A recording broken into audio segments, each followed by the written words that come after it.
जिस देश में छोटे छोटे पेटी क्राइम्स के लिए घरों को बुलडोज कर दिया जाता है, वहां पे ही पुलिस आके पूरी यूनिवर्सिटी को तबाह और बर्बाद कर देती है।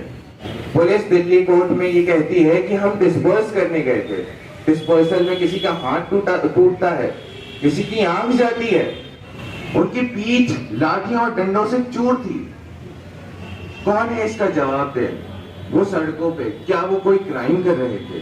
क्या वो अपनी आवाज को बुलंद करने की भूल कर रहे थे? जामिया में जो जो बातें हुई, जो जो चीजें हुई, जो जो टारगेटिंग हुई है, उसके बारे में बात करने आया हूँ आप सबके पास। तो जब हम देखते हैं और 3 साल पहले को एक रोशनी डालते हैं उस मुद्दे पे, उस मंजर पे, तो हमें ये समझ आता है, हम ये देखते हैं कि कैसे बच्चों को, जो प्रोटेस्टिंग बच्चे थे, उनको इनकार्सनेट किया गया। और अभी हमारे काफी साथी जेल में भी हैं। शिफा भाई, मीरान भाई अभी जेल में हैं, और काफी लोग जेल में थे जिन्होंने बेल के बेसिस पे बाहर है। तो जब हम बात करते हैं उस शाम की, 13 दिसंबर की वो शाम और 15 दिसंबर की वो रात, आज भी हमारे जहनों में चश्मा है। हमारे जिस्मों पे आज भी वो निशान बाकी हैं, वो जख्म अभी बहुत ताज़ा हैं।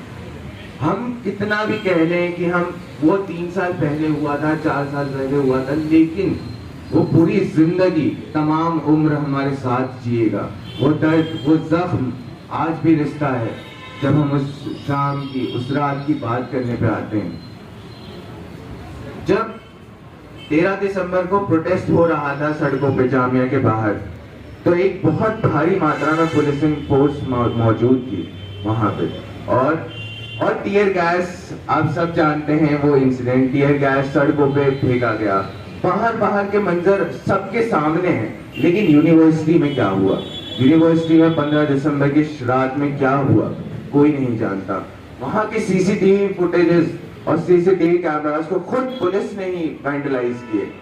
जिस देश में छोटे छोटे पेटी क्राइम्स के लिए घरों को बुलडोज कर दिया जाता है, वहां पे ही पुलिस आके पूरी यूनिवर्सिटी को तबाह और बर्बाद कर देती है। और कौन है इसका जवाब दे?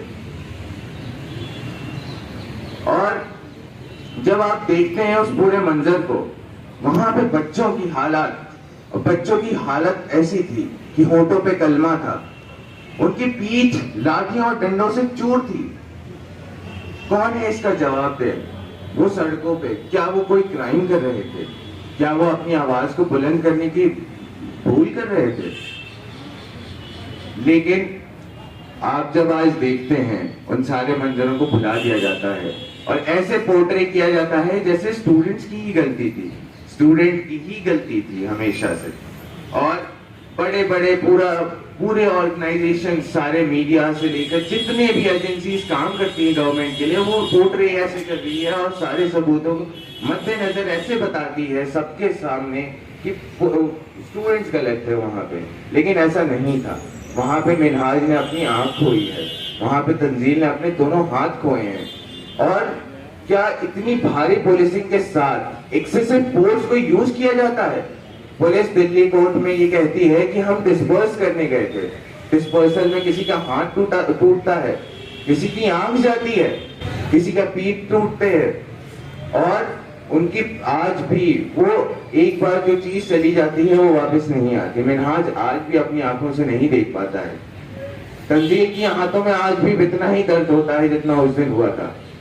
आज भी बच्चे रोते हैं रातों में, और जब सर्दी का मौसम आता है तो बीच में वो दर्द भी वापस आ जाते हैं। तो जैसे ही वो दर्द वापस आते हैं, वो यादें भी ताजा हो जाती हैं, और जख्म हमेशा रिश्ते रहेंगे हमारे।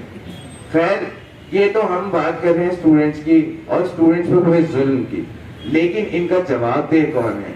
आज उसी बात को डिस्कस करने हम आपके सामने आए हैं, और सारे पैनलिस्ट आज बात करेंगे। मैं इसी बात के साथ अपनी बात खत्म करूंगा। जुल्म करते हुए वो शख्स लरजता ही नहीं, जैसे एहसान के मानी वो समझता ही नहीं।